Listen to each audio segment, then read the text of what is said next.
Hey tribe, Ace and the Elves here. Well, here we are. It's Christmas Eve, exactly where it all started 5 years ago today. The elves in the studio whispered there was something very special about these guys and this program, and I have to agree.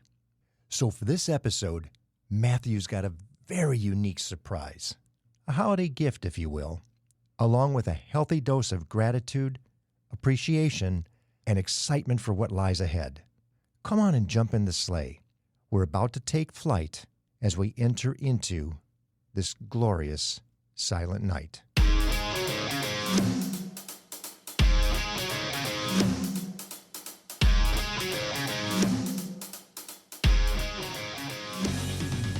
Welcome to the whole wealth journey. Wealth with a Y. What does that mean? What does that mean? Are we spelling it funny? No, I think it's We're using the word Y. the word Y, right? Okay, good. Not the letter Y, the actual word Y. Well, I know why. Why? Because we want to help people get on their path. Then the path is all about their why. And it's about aligning your finances with the people, the experience, and the passions that give their lives true meaning. It's getting way beyond the bank statements, the brokerage statements, the trust documents, the life insurance, and taking a deeper dive into your why. Well, admittedly, we're not for everyone. This is different.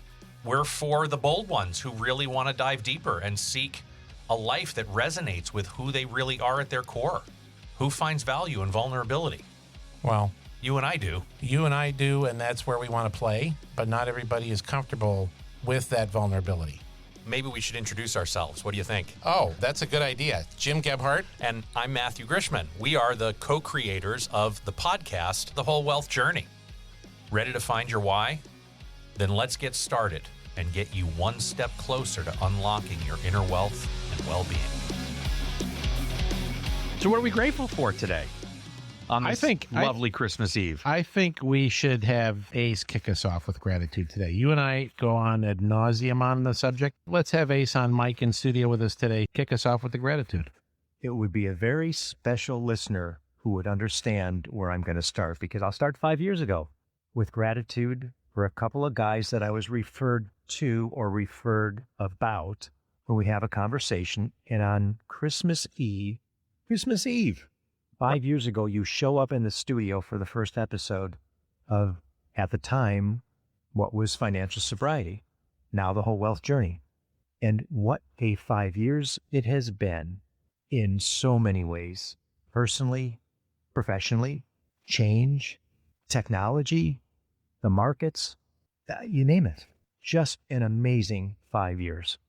You want me to get more on that, don't you? No, I'm that's looking awesome. I'm just staring at me because I do have some more to offer. Oh, I here. know. Let the gratitude flow, brother. Yeah, Today's the day. I would hope. Who would think that through the course of the studio, in just whatever set of coincidence, happenstance, we have a cardiologist come through as a guest to tell his story of recovery and working in the ER and the stress and a heart doc.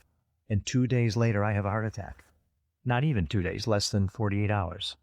And it's that same guy that gets me to the corrective surgery for a congenital heart condition I never knew I had. And a year later, that same guy is on the phone with you, Matthew, talking about a heart condition you have after a heart episode you had and the surgery you're going to have, which we both got opened up the same way. Mm-hmm. And here we are talking about it. That's gratitude in the most sincere, authentic appreciation of life way. And you think about these things, I say coincidences, no coincidences. Celestine Prophecy, wonderful book. Why? How do these things occur? How do they happen? And Jim, your health issues over the course of the last year and a half. Yeah. Looking at us going, oh, Don't leave me out. I don't want any of that. Yeah. Are you kidding me? He was envious. He didn't want to be left out. He's like, wait, give me some health shit to deal with. I had my own little heart. It wasn't. I mean, mine was very amateurish relative to what you fellas went through. That's right. You made up for it in other ways. I did. You did, yes. I had my own little heart episode in April of 22 that I had no idea what it was. I didn't think it was a heart attack, but it ended up just being called some kind of a stress attack. I'd just gotten back from my dad being in the hospital. My mother was in a different hospital. My sister was with her, but I came back to go to a memorial service for some of our closest friends whose daughter took her own life. And I just wasn't right. And, you know, me being me, I wake Beth up and I'm like, honey, I don't feel so well. I'm going to take myself to the emergency room. We were in San Diego visiting family. She's like, what? No, it's Not a big deal. not a big Right? deal. Yeah. And it really wasn't a big deal of it because I knew it wasn't a heart attack, but it was something. And so, yeah. And how did you Relative know to it what- was? How did you know it wasn't a heart attack? Did you guys like Well, stay we- in a Holiday Inn Express we the night were before? actually staying in a Holiday Inn Yeah, there you Express. go. Good, Yes, good. in So you were San Diego. you were qualified to make that diagnosis. Yes. Way I to was go. completely qualified. I'd watched enough YouTube videos and knew that it wasn't that. Well, come on. Of course. I mean, after sitting on the floor at Lifetime Fitness in full supraventricular tachycardia, where where my heart was going at 249 beats a minute for an hour, when they finally converted that and got it to slow down, through a process of, hey, if we don't fix this, you're going to die today, right? But once they fixed it, great, I'm good. I'm going to go back into yoga now, right? Because I stayed in a Holiday Inn Express and I knew it wasn't anything serious. So why did I need to go to the hospital and deal with it? That was a bunch of crap. So I totally get why you would know that's not a heart attack, because I knew what I had wasn't that serious True. Well, hey, until I was told it was serious. it's only as serious until somebody tells you it's serious. Exactly. Exactly. And I was told it wasn't serious, so I didn't worry about it. Exactly. It's beautiful. It's beautiful. But it is amazing how these little cardiac episodes opened up, for lack of a better term, Pandora's box for all of us on the health front, right? They were almost like these little blessings that happened for us, right? These little heart moments that said, hey, wake up, pay attention to what's going on with you, because there's more serious shit going on with you that we were not aware of because we were all kind of just walking around doing our thing. And I'm so grateful we all woke up. Even more so. I mean, I would say that the three of us, what I appreciate about both of you two and why I like hanging out with you is because you tend to walk around life with your eyes open. You tend to walk around paying attention, and you're both aware of your human consciousness and your ability to pay attention and be present. I appreciate that about you both. Yet, all three of us got a lesson in wake the F up even more so, right? Hello. Right? Yeah. Not stuff that happened to any of us. Stuff that I think we would all agree has happened for us. Every bit of it. Absolutely. It's spawned so many things as a result of just the recognition and the appreciation for the fact that you're still here. And you get to still be here. You get to still do so many of the same things. And even in my own case, I don't think I recognize it enough, because it's so easy to fall into the same patterns of what you've done and you continue to do, and you stop and you go, wait a minute, I'm lucky to be here. If it wasn't for the grace of God and technology today, I wouldn't be. And everything feels fine, everything seems fine, so you forget, that pain of the heart attack or that emotional trauma of that situation, and you reflect back on it. And I'm looking at you, Jim, I think, wait a minute, I remember your kids graduating from high school. They're graduating from college. Yes. Over the course of this 5 years. Yes. I remember in the room, my dad passing first Yes. in Chicago, doing things remotely while he was in the hospital.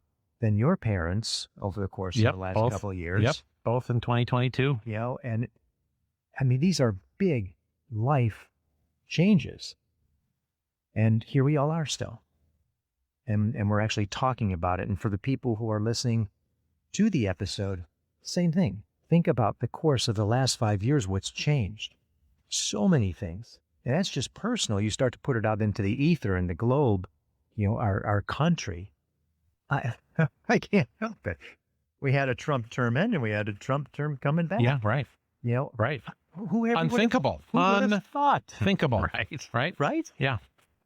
And By the way, there's one small thing you've forgotten in all of your glorious gratitude. We had a pandemic. oh, that too.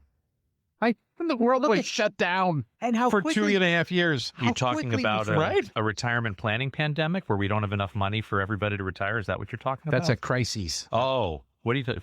Oh, That would the plague thing. be called COVID-19. The coronavirus. Yes. Right. Holy cow. That was in the last 5 years. Easy it was to forget that. And we did the show remotely. We did the show remotely for 2+ years Yeah. of these 5. We snuck in a couple times. Thank goodness. Perhaps.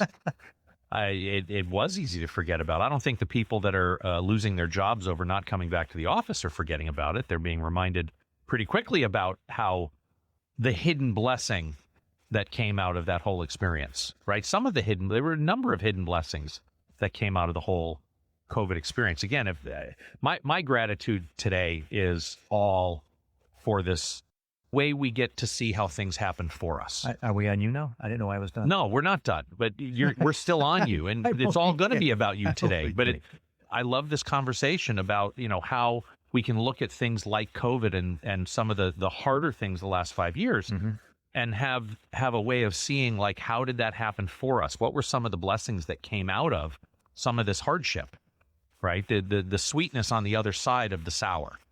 And that, I think, is some of the best takeaways we got from COVID. Yeah, it sucked. It was hard. We were taken away from being able to spend time in person with the people we enjoy spending time with, what your parents had to go through. Unbelievably scary. Yeah. Just scary. Yeah. We didn't know. Yes. You didn't know what it looked like, where it was, how you got it, what it did to you, because it was different. If it happened to you and you and you and you, it was different. Sure. Right? Absolutely. And there was no vaccine. There was no treatment. There was no, that was scary stuff. Yes. I don't know anybody who died directly from COVID. Yes, you do. I do? Mm-hmm. Wait, who? Sue. Wait, COVID's what took her? Mm-hmm. Why did I think it was a heart thing? Yeah. Wow. Well, it was. But it was but COVID induced. Yes. Oh, okay. So I stand corrected. I know. From a cruise that she went on in Australia in January Of 2020. Mm-hmm. Oh, okay. Yep. Okay. She was, and then we also had a client in New York who passed away. Unfortunately, she had been living independently her entire life, and 6 months before that moves into an assisted living facility that one of the employees brought it in, and it took down like a dozen of the residents of the community. Huh. So we know a couple people. Ironically, there were a lot of, I knew more people who died during COVID than probably the last 10 years that wasn't related to COVID, but it just kind of happened when all that was happening for some reason. I don't know if loneliness and isolation may have accelerated some of those. Well, I know of more deaths. divorces that happened during COVID than any other time in my adult lifetime. Oh, there you go. Talk Yeah. about accelerating. Yeah. Oh, not to mention the emotional trauma and the fear of uncertainty that each individual wade through that entire period. Yeah. Whether it was for a parent or a child or whoever wasn't with them to where they could control and see what was happening to the individual or self. In our case, the grave concern out of running out of toilet paper. Well, that too. And the little underground black market that existed in our neighborhood and our community with, hey, I got a couple rolls of. I'll put them by your back stoop. Well, I really like the kids. They used to be Kool-Aid stands. Yeah. Remember they were paper stands? Yeah. They go and they, Sure. and Holy some, cow. it got to a bidding, I'll give you $1.99 a roll. Oh, no, I need it. It's $2.50 a roll. These kids were making a fortune enough to put themselves through college. Never in my life was I more grateful for how my wife would go hunt and hoard from Costco, because we never fell into the toilet paper issue. We were always amply supplied. We could have been that household that could have sold it out the back door for a lot of money, but we just decided to hang on to it. I think we had, the big bundles at Costco they sell with like the 400 rolls in it. Yeah, I was going to say the 150 roll pack. I think we had 4 of those. Right. And they lasted for us. It was lovely. I mean, we're coming up on 5 years. I mean, you probably still have another 52 to go. We do. I haven't had to buy toilet paper in years. So is it gratitude for toilet paper? Why not? Of course. Why not? It coming out of that and seeing how it affected us on the positive, right? And this is a choice. I've seen plenty of people who came out of that whole experience with a whole bunch of anger, a whole bunch of scarcity, right? That whole toilet paper incident kicked off a whole new scarcity thing. my resources, right? And look at what's going on in the world today Supply as a chain result issues. of that. Everything. Sure. Oh, the supply chain issues are still rippling 5 years later, through whatever that 3-4 years later. Sure. Yeah. And you just see how that's showing up in the world with all the conflict and divisiveness that exists today. So I really see how we have developed a little more of an appreciation for, the variability of life, the uncertainty of life, the fragility of life. And I don't want to forget the significance of significant others. Amy, your wife, challenging health issues at the same time as you were going through yours. Oh, yeah. And Jim, Beth, supporting you through yours, and Teresa through mine. I couldn't have done it without her. No. Could not have done it without her. No. I mean, they always say, your greatest success in life comes from having great parents. And then if you didn't get that right for whatever reason, having a great partner. Totally agree. I just can't even express enough gratitude for all the support that I get from Beth. Yeah, totally agreed. Not just in the marriage concept, but also we're in business together, right? I mean, she's in the business as a Medicare advisor, and she probably is one of the most strategic people that I know, and how she supports us with some of our thinking in the business. And I just can't express enough gratitude for Beth. That's Agreed. awesome. Same for Teresa. Yeah. And the same for Amy, for the fact that she was able to support me at all through the process, given her own health challenges she was going through. It probably challenged our relationship more than our relationship's ever been challenged, because here you go through a major health crisis, and I don't know if expectation's the right word, but there's this hope that this person that I had shared some vows with on the altar a whole bunch of years ago, in sickness and in health till death do us part, that, okay, now we're going to get to use some of that shit, right? We talked about For this. better or worse. For better or worse. We talked about all this for better or worse, and here we are, but holy cow, you're going through yours and I'm going through mine, and I'm not capable, and she's not capable of showing up. And the blessing in that, the how that happened for us, is it's turned the two of us into more capable individuals who are more capable of self-care, taking care of me, being okay on my own 2 feet, and knowing that the next time I'm going to need the support of my partner, it's more of an invitation than an expectation, right? It's incredible how us going through our own individual health stuff at the same time has torn some of the codependency out of our relationship, like forced it out, to where we've become more whole as individuals who can now come together at times and be a little more co-creative in our relationship. Mm-hmm. I mean, just seeing how that has happened for us, a year or two ago, I wasn't as clear on seeing that. Yeah, there's a lot of conversations in this conversation that are not small conversations. No, we're hitting some highlights and here. that is certainly one of them. Yeah. I mean, this whole concept of we're expressing it in the context of gratitude. Yes. In a lot of the Dan Sullivan stuff that we talk about, it's measuring progress. Yes. Right. And as I think I might have said in the last episode, I get really reflective this time of year, and being able in the context of our show to look back 5 years and measure all of this progress and frame it in gratitude is extraordinary. Right. I was thinking about this yesterday, just as I look back over these 5 years, going back to, pre-pandemic, what we're sharing here in terms of what has gone on inside and outside of the podcast studio, inside and outside of the offices of Gebhardt Group, is a hero's journey worthy of a movie. Mm-hmm. And yet, as I don't know who's famous for saying this, but life is predominantly about showing up. And if we can give ourselves any credit, it's for the fact that we have consistently showed up here in studio, at the office, at home with our families, consistently through all of this.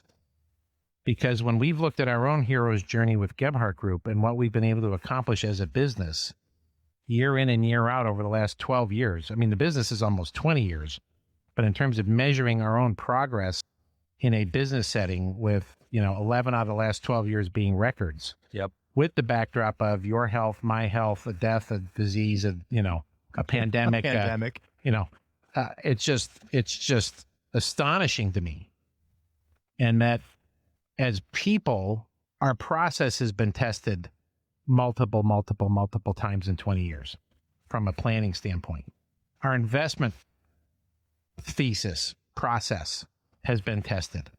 But ultimately, at the end of the day, it's we, the people, that have been tested the most. Yeah. And that's where I get just an unbelievable amount of confidence at whatever is coming next, right?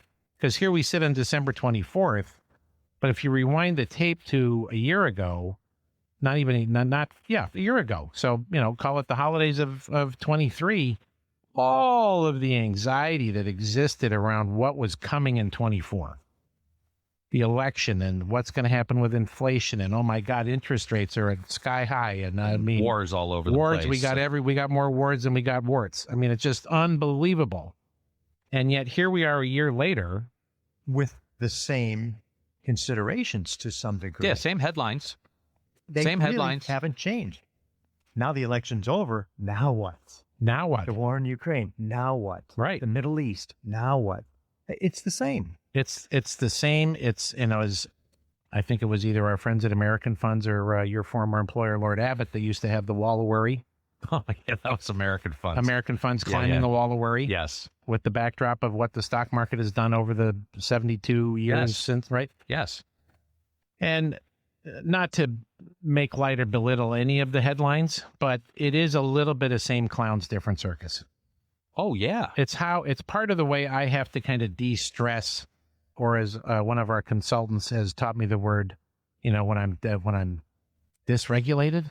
Oh, yes. When you're dysregulated. When I'm dysregulated. Yeah.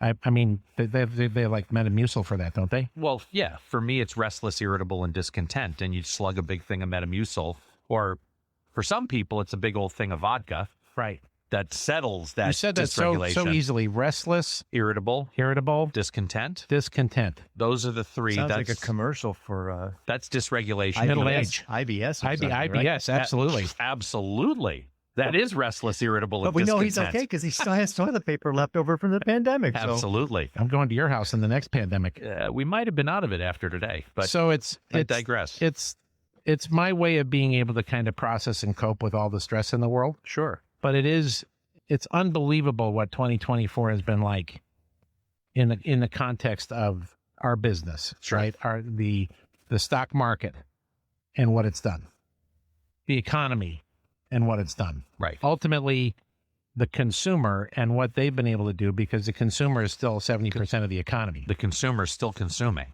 Mm-hmm. Right? I mean... And as I think we said on the show at some point, the voter votes with their wallet. Yes. And they did. Yes. Again. Yes. So let us all remember the next time we have an election. Are we going to have an election anytime soon? Thank God, no. Well, 2 years. When we do, in 2 years, Congress will vote with their wallet. Yeah. Let us remember that, people. Right? They'll either be reelected or they'll all be kicked out and the new people will come in. Right. Right. And we can take on the new German government and the French government and the English government and all the new governments out there. Absolutely. Well, and so much of what we're going to be doing on the show in 2025 is addressing directly all of this uncertainty, recognizing that we have so little control over these outcomes. So if we can all come together, despite the differences we may have in the solutions we may see, but if we can all kind of come together and realize together that there is uncertainty out there, there are challenges out there, we have very little influence over fixing them or, I don't know, making sure they don't turn into big old shit shows in our lives. How do we deal with that? How do we manage the uncertainty? Ooh, I know. Yeah? Yeah, we have a playbook for that. Well, and that's what we're going to spend a lot of 2025 working on, exactly. Right? How do we treat our money? How do we look at our financial resources? How do we engage in our relationships with others? How do we deal with the person we see looking back at us in the mirror? And how do we show up in those three complex relationships we all have to deal with all of the uncertainty? What is in our control? What is within our power? And to keep showing. And to keep showing up. Absolutely. How do you do that? Against the backdrop of all the unknowns, all the scarcity, all the worry, all of the, what were they? Irritable bowel syndrome? Restless, irritable, discontentment. All of that. Yeah. How do you keep showing up? Well, I'm going to add one more piece that is a grateful notion, and that's for meeting you guys 5 years ago, because so many podcasts don't survive the first 10 episodes.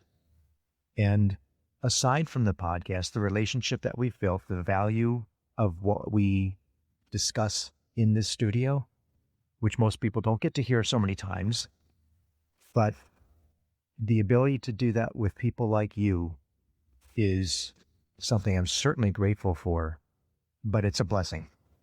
And I can't tell you how much I appreciate it. So thank you, awesome. Jeff. That's wonderful. Very cool. Yep. I appreciate that.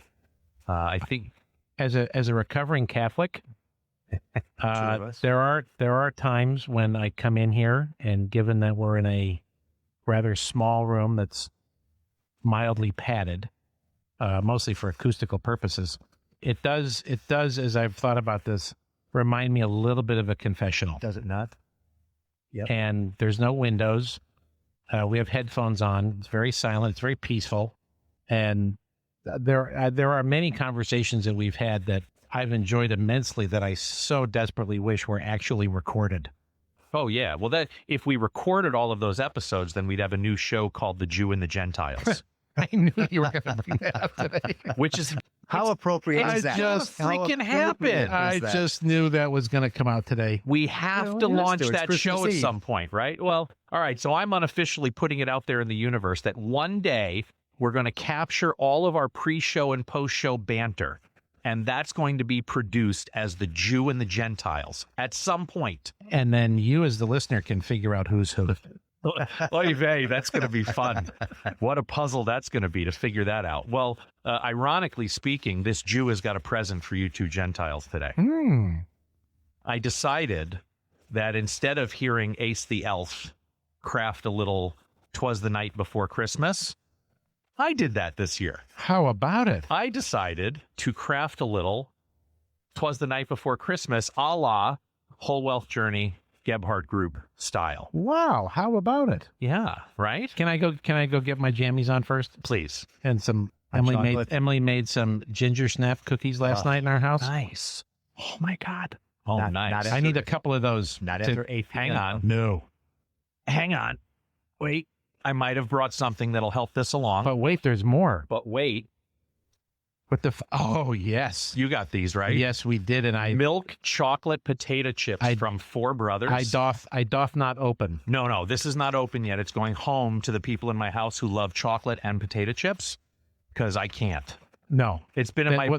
That is impressive that it's been in your bag that long. And it's not open yet. Yeah, well, the key is it's not open. Right. Well, and... Because if it was open, it wouldn't have been in your bag. And a shout... Right? Exactly. It'd be in my belly. In my belly. So a little shout out to our friend Bennett, if you're listening. Sure. That was really, really nice of It you was. to bring us It was. chocolate-covered potato chips. And You- please send me you- fresh spinach next you year. rat bastard, Yeah, you. yeah. Thanks. Well, on that happy note, what do you guys think about a little homage to the I'm show? ready. I got my Launch slippers, my into it. jammies, and You're my all- hot you're all cocoa. set. I'm ready. I was trying The to fire's buy time. burning. I hear the crackling. Oh, and the I can crackle see is the so good. beautiful flames. Thank God for the production we have with Ace here, getting all that background music going That's right. for it. Okay, ready? 'Twas a wealth journey night at Gebhardt Group's place, where the entire team worked with uncommon grace. Financial plans hung by the whiteboard with care, while protected growth strategies brought calm to the air. The clients were nestled all snug in their beds, while visions of freedom danced in their heads. Jim with his wisdom and Matt with his heart had just settled down to make planning an art. When out of the market arose such a clatter, they sprang from their desks to see what was the matter. Away to the research they flew like a flash, protecting their clients from losing their cash. The light in the office on fresh fallen snow gave luster to spreadsheets all lined in a row. When what to their wondering eyes did appear, but opportunities for growth in the coming new year. With Jim at the helm so focused and quick, and Matthew sharing stories that helped clients click. More rapid than eagles their solutions they came, as they whistled and shouted their principles by name. Now protection, now growth, now values and why. On purpose, on planning, on dreams that can fly. From the depths of your story to goals big and small, now grow away, heal away, thrive away all. As partners who knew that it's not just the money, they tackled each challenge, some quite funny. With stories unpacked and futures well planned, each client's true purpose was carefully scanned. Jim in his quarter zip, Matthew in black tee, two styles so different yet both meant to be. As they drew up their plans and were turning around, their 5 to Thrive principles proved quite profound. Matthew spoke of sobriety and finding one's way, while Jim crunched the numbers throughout the day. Together they made such a powerful team, helping clients achieve their impossible dream. A number 2 pencil held tight in Jim's teeth, while spreadsheets and charts circled his head like a wreath. Matt's face glowed with joy from helping folks heal, their partnership stronger than cold polished steel.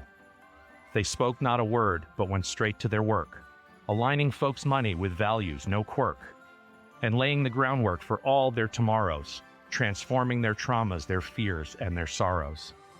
Then off to their families they finally flew, Jim to his loved ones, and Matthew to his crew. But we heard them exclaim as they drove out of sight, "Whole wealth to all, may your why shine so bright." That was awesome. Absolutely awesome. Is fabulous. That was fun. That had to take a minute or 2 or 3. That took a minute or 2 or 3. Oh my goodness. Yeah, that was fun. That just turned into an annual and you don't even know it. I see the storybook. I see the artistry. I see the turn de la page. Nice. I see a reel that has all these great images and the words spoken coming up with the audio. That was incredible. Absolutely incredible. New Christmas social media post. Unbelievable. Thank you. That was fun. Yeah. That was fun. So Well good. done.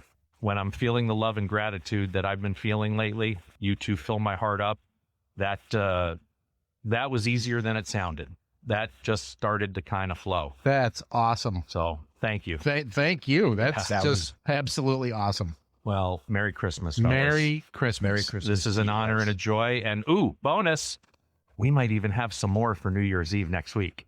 How cool is that? And with that, That's a wrap. Thanks for joining us today on the Whole Wealth Journey.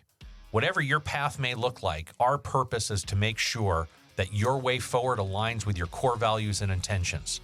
Are you ready to start planning for a future that's rich in wealth and well-being? Then click like and subscribe and make sure you don't miss a single episode of the Whole Wealth Journey.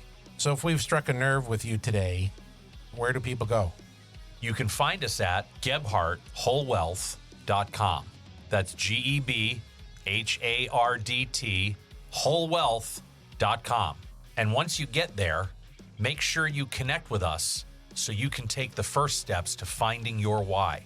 We'll see you next time. Jim Gebhardt is a registered representative of and securities offered through Brokers International Financial Services, LLC, member SIPC. Jim Gebhardt and Matthew Grishman are investment advisor representatives of Gebhardt Group Incorporated, a registered investment advisor. Brokers International Financial Services, LLC, and Gebhardt Group Incorporated are not affiliated. The opinions in this podcast are for informational purposes only and are not intended to provide specific advice or investment recommendations. To determine which investments or financial advice may be appropriate for you, consult a financial advisor prior to investing. Any reference to market performance is based on historical information, and there is no expressed or implied guarantee of future performance. Opinions expressed on this program do not necessarily reflect those of Brokers International Financial Services, LLC. The topics discussed and opinions given are not intended to address the specific needs of any listener. Gebhardt Group Incorporated does not offer legal or tax advice. Listeners are encouraged to discuss their financial needs with the appropriate professional regarding your individual circumstance.